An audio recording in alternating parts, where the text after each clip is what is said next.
In my years as a motorsport videographer, I have made a lot of video content, from short form reels to like trending concepts on social media to long form documentaries and everything in between. But today I'm gonna break down one of my favorite, actually the favorite project that I have ever worked on. At the 2024 24 Hours of Le Mans, I had the great privilege of working with World Endurance Champion, 24 Hours of Le Mans winner, and former Formula One driver Kamui Kobayashi on a short video to recap his race. But before we can take a deeper dive into the edit and how it was created, let's watch that video.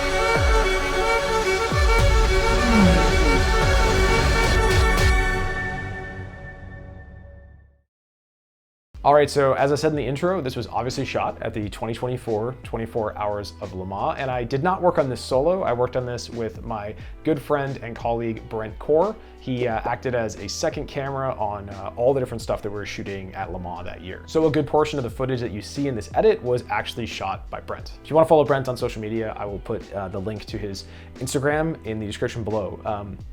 He's got an eclectic mix of stuff on his account. He's a fun dude, good vibes, great to have around, awesome for morale. We love Brent.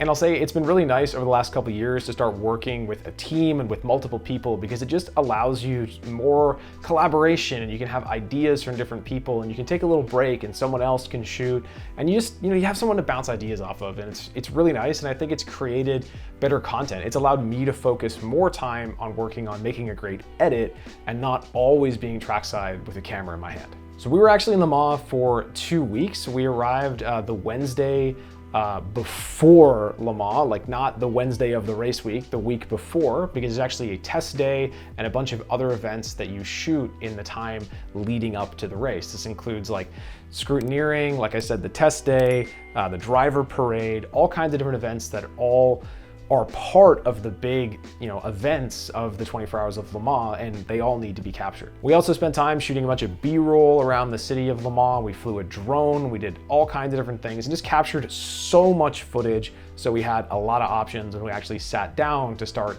doing the editing later on. Talking camera equipment now, we both shot primarily on the Sony FX6. And then we did also have a A7S III that we used for like gimbal stuff. I also took this with me when we were shooting in town, just because it has a little bit more of a low profile and you don't draw as much attention to yourself when you're out in public with a much smaller camera. And that's actually the camera that's filming me right now. For lenses, on the long end, we had the Sony 200 to 600 millimeter, as well as the Sony 100 to 400. From Sigma, we had the 24 to 70 f2.8 and the 50 millimeter 1.4. And then for some more specialty lenses, we had Brent's 35 millimeter Zeiss, as well as his 8 to 15 millimeter Canon fisheye. And then I also had my Lens Baby Composer. And then for audio, we both just used like basic Sennheiser shotgun mics to capture the ambient sound. There are Amazon affiliate links for all the equipment that I use down in the description below. I get an insanely small amount of money if you decide to buy through those links. But I will say, if I've ever inspired you to buy a piece of equipment,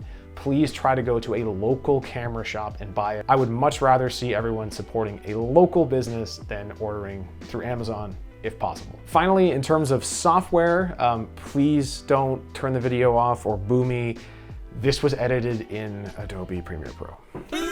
Moving on to music. The music I used for this was actually from musicbed.com. Now, they're one of the more expensive music licensing services that you can sign up for, but you do get what you pay for. I think they probably have the best music available and the best artists available, but they, like I said, they are much more pricey than a service like Artlist or Epidemic Sound. I'll be fully transparent in saying that I actually have several memberships to different music licensing services, and I use them for different clients and different projects depending on the licensing needs. For example, here on YouTube, like for my vlogs, I only use audio.com. I actually have a link and a discount code in the description below that'll get you 70% off the first year of a pro subscription. So if you want to try them out and get a pretty significant discount, just use that link and use that discount code to try out audio.com. And again, full transparency, they did give me my membership for free, and I do get $30 if you sign up. But they're a great service. I'm never gonna pitch anything to you that I don't honestly use myself, and YouTubers and influencers that do that are scumbags. So we got way off topic there, but getting back to music. So I'm a very musical person. I play the guitar, I play the piano. I took vocal training when I was younger. I've done like musical theater and all kinds of things. So I think about music a lot, and it really affects how I edit a video. I remember listening to an interview with the great documentarian Ken Burns, where he talked about how he is like this as well, where he always picks the music first, and he'll have songs he wants to use in a documentary and almost be like, I really like this song. How can I like make a documentary where I could use this song in it? And I kind of feel the same way. Like I'm always on the music library, listening to songs, being like, oh, that would be so great for this client. And I just drop it into like a playlist. And that's kind of how I choose music for my projects. Great music can really make or break an awesome video project. All right, so now you've listened to me prattle on about music and shooting and all of that. Let's actually hop into Premiere Pro and take a look at the edit. So this is my basic setup in Premiere Pro for a 16:9 project. Let's start by looking at our sequence settings. First thing you're gonna notice is this is a 25 frames per second timeline because we're in a PAL region. We're in France, so we switch our cameras from NTSC, which is like 24 frames a second. It just kind of helps with light flickering in the pit lane at night. You'll also notice that we're just 1920 by 1080. We are not in a 4K project because this is just for Instagram. So I didn't want to go ahead and do 4K. We just did 1080, and it gave us a little bit more option to kind of punch in. All of our footage was shot in 4K. All right, so the first thing you're gonna notice in the edit is that we have a shot of the car. Now, I really like the idea of starting with a shot of the car because it shows a car right away and gets people excited. So they see it on social media. We've also got, the audio of the car flying by. We'll take another look at that.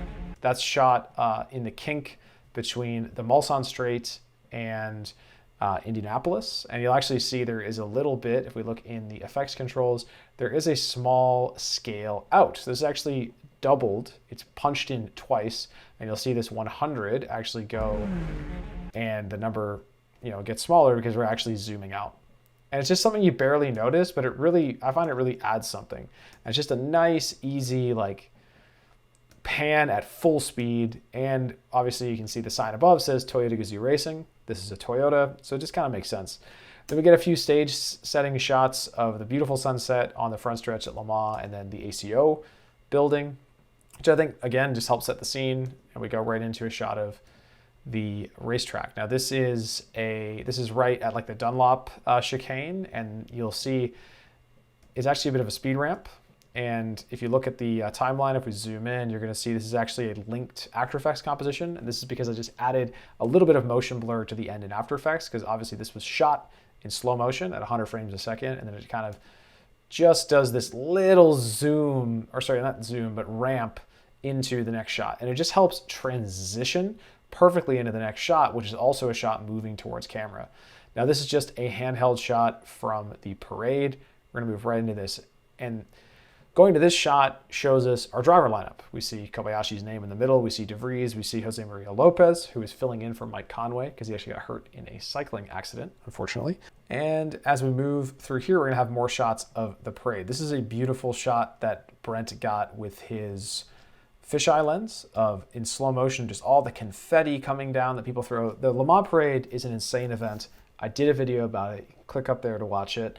It is crazy, but also just an awesome event for imagery. And I did a lot of what you'll see here, which is slow shutter stuff, showing the fans. I really love using a slow shutter speed because, I don't know, it just gives this sort of different vibe, this artistic vibe. And then we go right into this shot of the Toyota from the previous year that this gentleman actually drew. And he actually messaged me on social media because he saw this video and was like, I drew the picture that's in that. And Kamui actually signed this for him, which was really cool. And I think it's important to show these things away from the track because it just helps set the scene and show the full expanse of the event that is the Le Mans 24. It's not just about the race, it's about all these other things that also happen off track. We've got a nice whip transition here, and you'll actually hear the sound effect, which is just like this sort of riser sound, like that.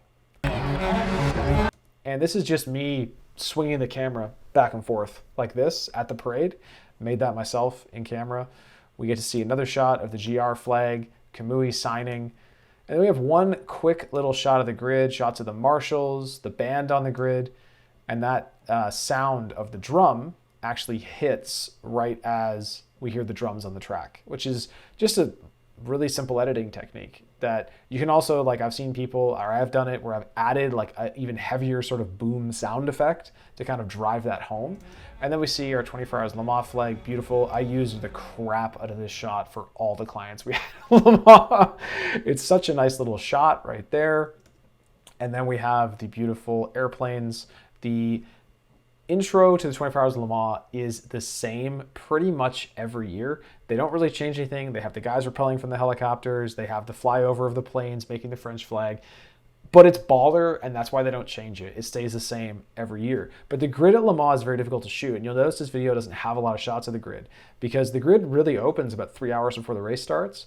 But we get kicked off like 90 minutes before the race starts. So a lot of the drivers like aren't even there yet. You can't really get much. It gets so crowded. So that's why if we go back just a little bit here, you'll see the shot of just the people kind of walking. That's just shot from hip height. That's from the grid. And then we have the marshals as well. I love including marshals in the videos because, you know, they are volunteers and they work their asses off. And then just the drummers, and that's most of what we see on the grid. If we go past the airplanes, we'll play the airplane shot here again. And then we get a nice shot of the car on the grid, just the front end. And then I actually have this great shot of Kamui waving to the fans. Now, if you follow me on social media, you've seen probably the behind the scenes shot of this. Kamui! Which is where I actually called Kamui over because I just wanted to wish him good luck before the race. But I knew that as he was coming over, I could get a nice shot of him in slow-mo walking towards the camera, which I didn't have because he's a really hard guy to find during the 24 Hours of Le Mans. And when you're running around the pit lane, you got all kinds of different clients, it can be really difficult to get a solo shot of your client, actually. So here he is just kind of walking towards the camera, beautiful, and it's a great shot. And this is kind of the last thing we see before we go into the action part of the edit, as I call it. So we get the race start. This is Brent's race start from up in turn 1. I shot it from actually to the right of the frame here where I'm kind of pointing the cursor down there. I'm probably in that gaggle of people down there. But Brent got a great start shot. We just did a little bit of a zoom in. If you watch the scale on the left-hand side up there, you'll see that go from 50 up to 61. Nice scale in. It just really helps to give you that action as you push in. And then this second shot is where I shot the start from. As the car going by, you actually see all the photographers on the left-hand side there. And then we just get a lot of different sort of action shots. A nice shot of the car going over the curbs here. There's a very subtle very subtle speed ramp here. That's why you see, again, it's a link to composition with After Effects. I added a little bit of motion blur back in, just the start. It's actually not Kamui driving. As you can see, it's actually Jose Maria Lopez. And then we've got this shot through the trees. If we look really closely, this actually, I don't think it's the 7. I think it's the 8, but you can't tell. So this actually isn't Kamui's car. But you can't tell, really. If we just look at it frame by frame, you can't really tell. Acting is the grandest lie, folks, as is video editing. It's okay to lie to people sometimes. They'll never know. So yeah, beautiful shot through the trees. This shot is incredibly hard to get. I got this during the practice on the Thursday. It probably took me an hour to get these few frames. How many frames is this? This entire shot is 1 second and 7 frames. This shot is 32 frames. It probably took me an hour to get that. And that is at full speed. This car is going about 300 kilometers an hour. Beautifully through the trees. If you want to get this effect, you just manual focus your camera. If you have a focus assist that lets you zoom in a little bit digitally, you just set your focus to a point on the racetrack and then just pan through the trees. Now you can see we have a little bit of rolling shutter. You see the trees are on a little bit of an angle, and the everyday person watching this really isn't going to notice, but I notice. obviously. And we go through here, we get a few more action shots. We get another sort of whip transition there at the end to the left. I find when I do that, it really just helps to move the edit along. It's an in-camera transition. You just film the car, and as it comes by, we just kind of whip at the end, and we go into the next shot.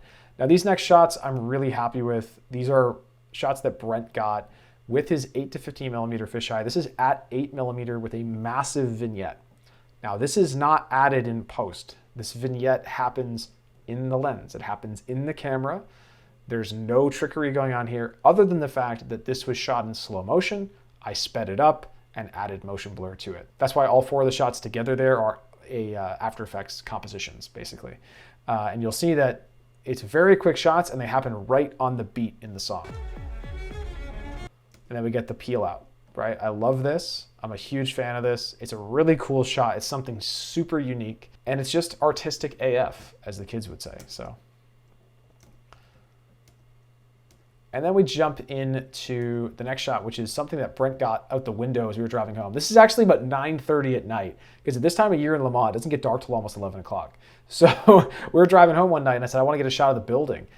And I had this idea to do this sort of scale in and even just sort of use it as a transition shot. So rather than, we've had a lot of shots of race cars in a row, right? We've probably had 8 or 9 shots of race cars, if we look back through the edit. We just get a little transition of the pit building. It's very nice. We are obviously in motion because we're shooting from a car, and then we add a little scale in, and it is really nice. Then we go back to the car, and you'll see there's a little bit of trickery that happens here, where this is the same shot, basically. It's in the same spot of the car coming towards the camera, and then what I do at the end is I just dip the camera down, see there, and then another shot on another lap, I'm on a different focal length. This is 50 millimeter, and I just pan up like that and move the camera a bit. And this is something that I got the idea to do. I'll play it one more time. From a video that I saw my friend and colleague Emanuele do. He's amazing, Emo Film on Instagram. I watched a film that he made for Cooper McNeil at the 2022 Le Mans, and that film actually, it's 46 seconds long. It's just of the most cinematic stuff you've ever seen in your life. And that video changed my life, and it gave me an idea of like what you could make at a racetrack. If what you could make at a racetrack is one person with a camera. And there's all kinds of shots similar to this sort of idea from that. You know, there's nothing stolen directly from that video, but it just changed my mind about how you shoot car racing. It just changed the way that I shot it. And I'm like, I want to make it more cinematic, more intense, not just shots of cars going by, like do something interesting, like popping up and down like that, you know. And then we go into a shot of the trees, just randomly. We're in the forest, boom, that's a little transition shot. Shots of the trees at sunset to show the sun is starting to go down now. And then we do another quick hitter of 3 shots, boom, boom, and now it's nighttime. And I love going to nighttime with blinding lights because it really kind of just disorients the viewer a little bit, and then they see the car come by. And then we get to my favorite section of the edit. Now these are all shots that I got at Arnage at about 3 o'clock in the morning. I actually drove my scooter out there. It was horrendous. I got horribly soaking wet. It was not fun, but I love these shots because they show the vibe of the 24 Hours of Le Mans at night in just this sort of like really cinematic and really artistic way of, we have the green light coming on. We have the shadows and the lights bouncing off the walls outside the Ford chicane. We've got the wet tires showing that it's raining now. We get this great shot. This is my favorite shot in the whole thing, of marshals and their silhouettes through the banners they put up to block people from outside the track of seeing the circuit. And this is just right outside Arnage. I parked my scooter here and I noticed this and I was like, I gotta get this. And I was just gonna wait for a car to drive by so we can get this beautiful sort of silhouette shot. And it's awesome. I love that shot. And when you're doing your edits, something you can really think about is getting these shots that show other aspects of the event, right? Things that are happening other than car racing on track. Again, I talked about it in the last video that I posted, which was about, you know, some filmmaking tips for the racetrack. You know, film things that aren't just the cars. And I find this really helps just tell the story of the event. Like these are the wee hours at Le Mans. Like this is the witching hour at Le Mans, you know, when things are getting tough and it's raining. Then we get this beautiful time lapse that Brent shot with a little bit of a push in on it, just a little post zoom added again just by doing a scale. Brent is obsessed with time lapses to the point where I'm like, less time lapses, please, Brent. But sometimes he gets a banger time lapse. It's obviously shot at a slow shutter speed because we're getting some drags, some sort of light drags, like you can see the taillights. And it's just great to show the passage of time. And then we're finally gonna go to our hero shot of Kamui. It's the only like real hero shot we have of him in a helmet with, you know, full crack as he always is, tinted visor at night because he's a baller. And who do we have in the bottom right-hand corner? Mr. Jamie Price. Look at that, Jamie Price making a cameo in this video. We get a little bit of a pit stop sequence here, peel out, and then we get some more night racing. This is a slow shutter shot at Indianapolis. I got it about 10 p.m. or 11 p.m. Big fan of doing slow shutter at night because, again, it just sort of shows that like vibe of the night. Like, oh, people are tired. You get that sort of drag, blur vision. You know what I mean? I love doing that at night. Our transition back to the daytime is another shot through the woods. Again, is this the 7 car? Nope, it's the 8. Look, it's the 8. Now you see the 8 right there. But, you know, happening at full speed, no one will ever know.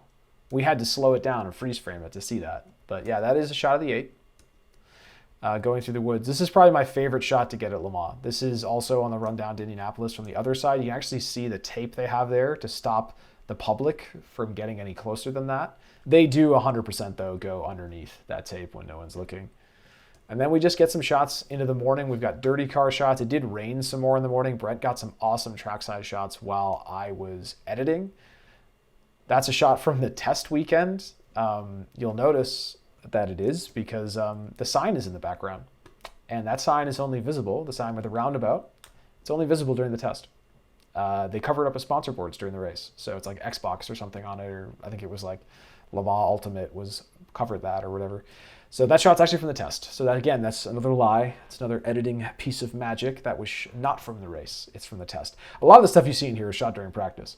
And I've had people, when I've told them that, be like, really? You use shots from practice during the race? Like, isn't that like, did you feel bad? No, absolutely not. It's a shot of the car on the track.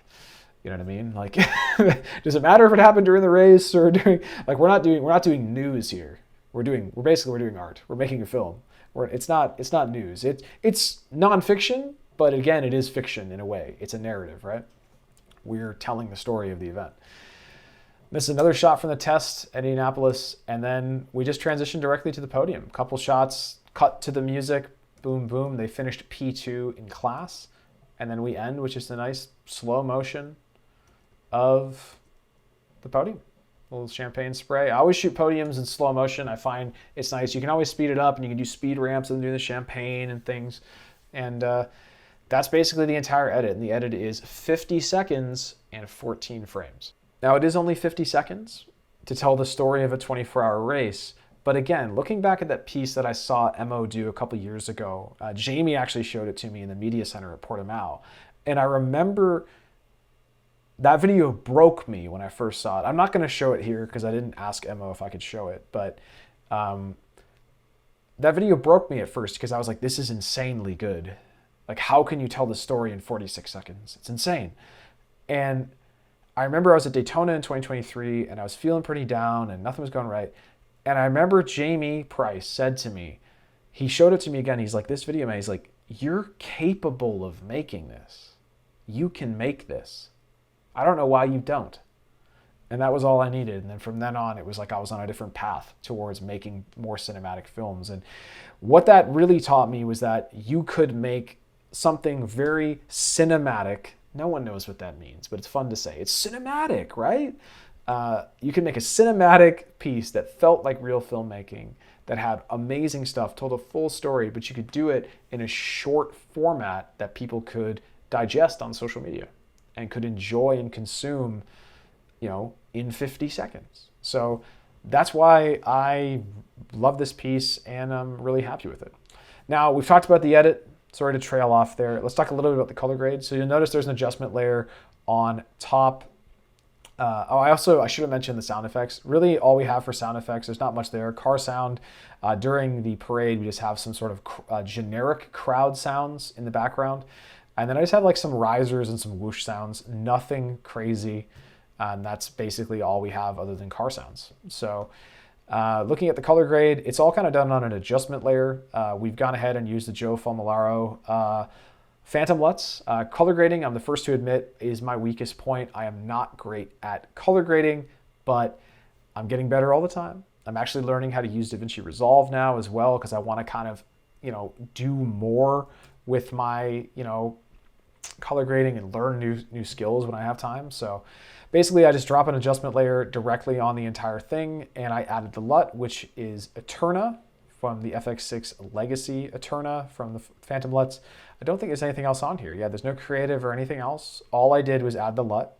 And then I just kind of adjusted each clip individually. So if we go like on the first clip, you'll see I just adjusted the exposure a little bit. On the next clip, I adjusted the shadows. Like I just did basic adjustments on every clip. So that's essentially how the color grade was done. There's nothing crazy on it, especially when you are delivering same day and you're shooting and editing and delivering on location. The quicker you can get it done, the better. So that's where LUTs play a big role in sort of making these edits just get out the door a little bit quicker and still look pretty fantastic.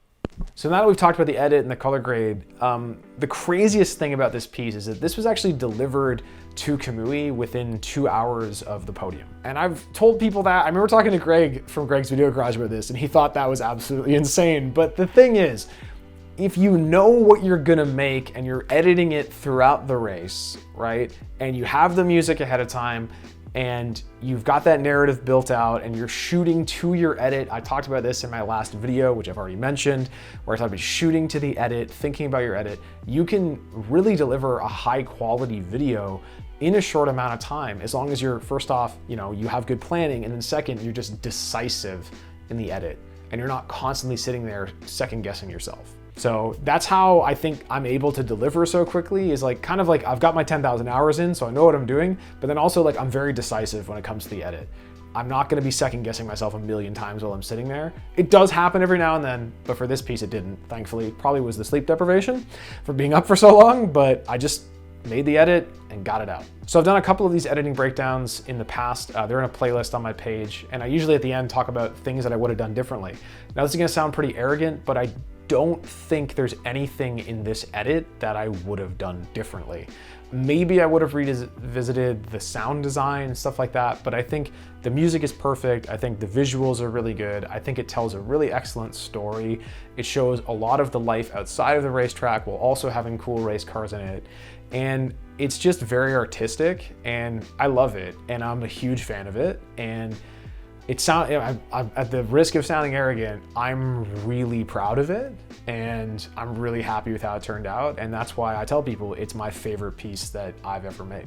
Finally, a lot of what makes this piece great just comes down to having a great client. Kamui is an artistic guy. He's from Japan. He owns a Leica. Like, he gets it. He likes artistic things. I'll never forget the first time he saw me use the Lens Baby in Sebring in 2023. And he was like, what is that? And I showed him how it worked, how you could articulate it, make the blur. And he literally said, he's like, send me the link because I want one. So ever since, it's just, he likes that artistic thing and, just really interesting stuff. Like, I'm not sure a lot of clients would have been cool with like random skateboard video style, fisheye lens of a pit stop in the middle of an edit, but he loves it. And he just lets us be artistic and do something interesting. And that's why he's such an awesome guy to work with. And there you have it. That is a breakdown of my favorite video project that I have ever worked on. Should say once again, huge thank you to Kamui Kobayashi for trusting Brent and myself to make that, and a huge thanks to Brent for his amazing camera work and for the vibes and just a fun guy to be around. I went for a run on the track in Le Mans last year on the Monday, and he actually paced me on a bicycle and filmed me a bunch, which was really cool. So really cool, amazing friend, amazing guy. Love having him around. So it was a lot of fun, and we created something that I'm really happy with and really proud of. If you found this video useful or entertaining, please hit the like button and consider subscribing. Actually, 70% of the people watching this right now are not subscribed. I know it's annoying when we tell you to subscribe, but it is free and it does help a lot. Feel free to leave your feedback in the comments and even leave suggestions on videos and topics that you guys would like to see on this channel. Finally, a huge thanks to all of my members who are on the screen right here. It means so much to me that people would donate, some of their hard-earned money to this channel to help me make more videos. It does mean a lot. If you want to join them and become a member, it is $1.99 Canadian per month. That's like $1.45 US, or about €1.50 per month, and gets you early access to all my videos, usually between 24 and 48 hours early. You'll get the videos, and I'll have more perks to come in the future. So thank you so much again to my members, and of course to all of you watching. We'll see you in the next video. Oh, this is not fun. I can't see. Oh, I can't see anything. Even with the visor now, I can't see. Because then the visor gets covered in water. Oh my God, this is awful. Why would anyone do this? Okay, we're almost back.